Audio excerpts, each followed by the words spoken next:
I am Berta from Cartelera, Spain. Berta, Sí. Pedro, un gusto conocerla.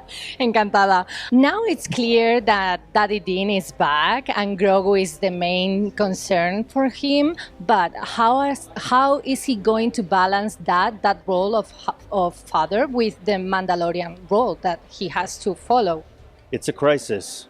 To find something that would be more important to him than his creed in the child has definitely put him in a sticky spot.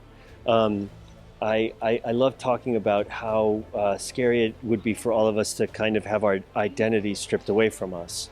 A world that we understand and to have that taken away because we chose love and I don't know. He deserves a break.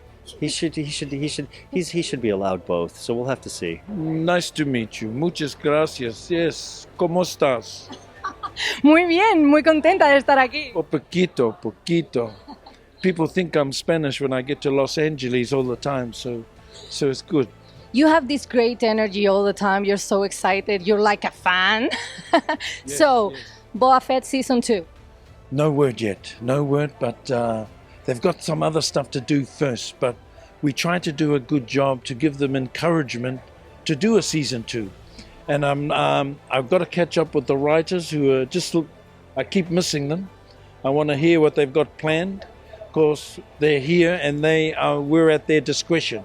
We're at their mercy, really. If the pen starts scribbling Boba Fett, Fennec Shan, I'd be very excited to hear that. But I think Boba Fett chapters as it is fits in quite nicely as it is. And I look forward to talking with the big boys, see what they have planned. But if it's not to be, well, that's okay. We still got movies to make and work in New Zealand and television to make.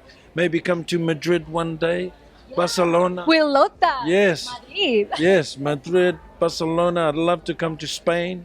When Ahsoka made the jump to live action was really exciting, and the Star Wars Rebel fans were like went crazy. But now, Sabine, do you guys really understand what that means for the Rebel fans? It's like great. Are you excited also?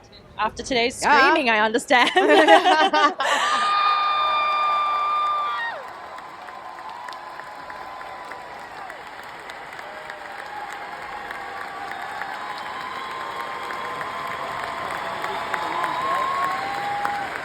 Yeah, the love for these characters is so, I think everyone just feels this real camaraderie with the Rebels crew and everything they went through, and they did it with such grace and so much bravery.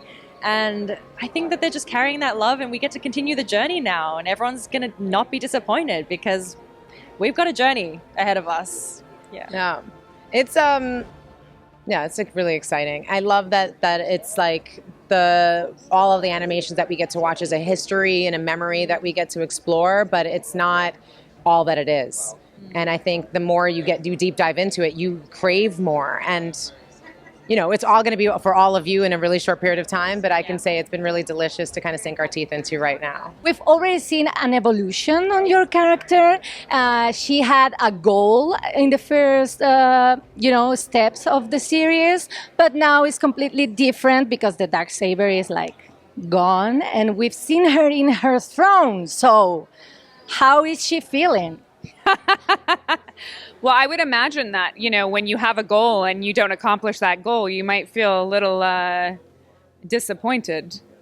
So we'll just have to wait and see. What is the most rewarding thing you've felt since this character has made that jump from the animated series to the live one? I think that the fans have continued to embrace her so much. I think if we actually look back at Clone Wars and Rebels, Bo-Katan wasn't really there that much. I think that she was in all of like 10 episodes. So the fact that she's been so embraced by the fans is something that is still mind-blowing to me, and I'm forever grateful.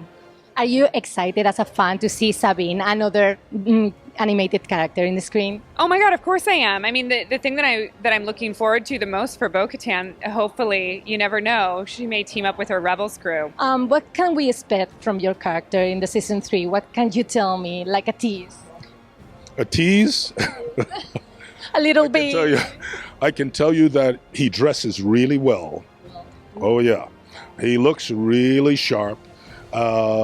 He is growing in his aspiration for more than just getting bounty hunters to pick up little things from here and there and get a few coins in his pocket.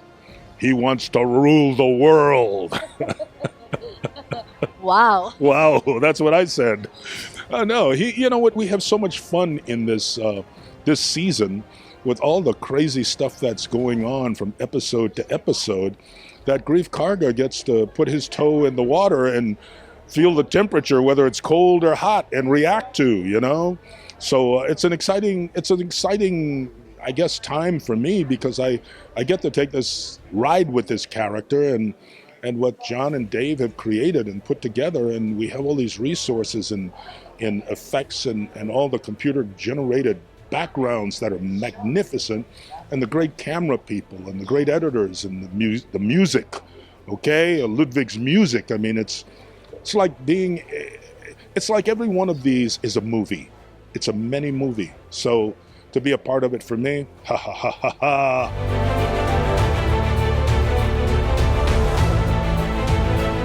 You know, television has offered us a lot of opportunities to tell stories and also partner up with other filmmakers.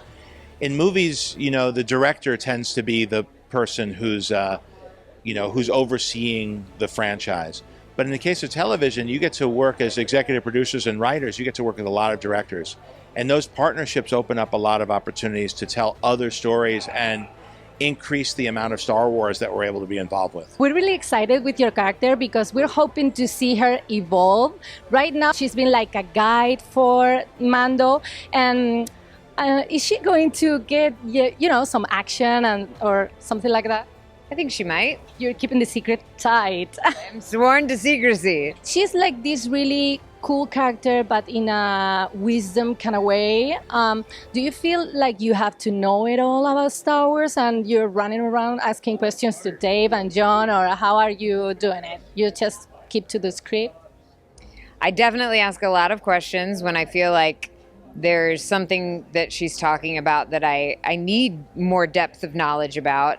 I mean, I've learned so much about Star Wars since I started working on season 1.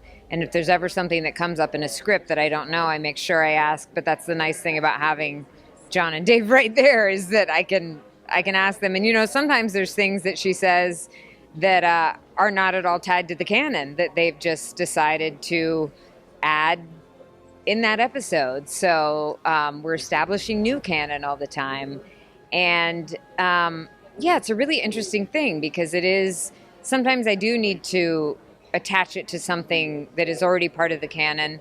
And sometimes it's something that's more, it's more just about the feeling of that immediate moment. And it doesn't matter if I attach it to the specifics of details of Star Wars. It's more about the emotional connection of what's going on in that human interaction, which I think is why we love Star Wars anyway. So it's both important to know all the details, but also sometimes to forget about the details and just remember that it's about the human connection. So a little bit of both. What do you want for your character as a fan? Well, I guess it'd be nice to learn a little bit more about the armorer's personal life. I feel like she's always taking care of everybody else. So that would be really nice. Yeah, give her some time off. Growth has been like the main goal so far. What can we expect from your character this next season? Oh, I think that, he of course wants Grogu for many different reasons. I think to pinpoint any one thing that you could expect, I think you're going to expect him to be a little cowed, a little broken, a guy who's been taken against his will. I wouldn't be surprised if all this was Moff Gideon's plan. Part of being taken allows you access to enemy territory. So he could be a spy. He could be spying on all that's going on, and we just don't realize it or know it.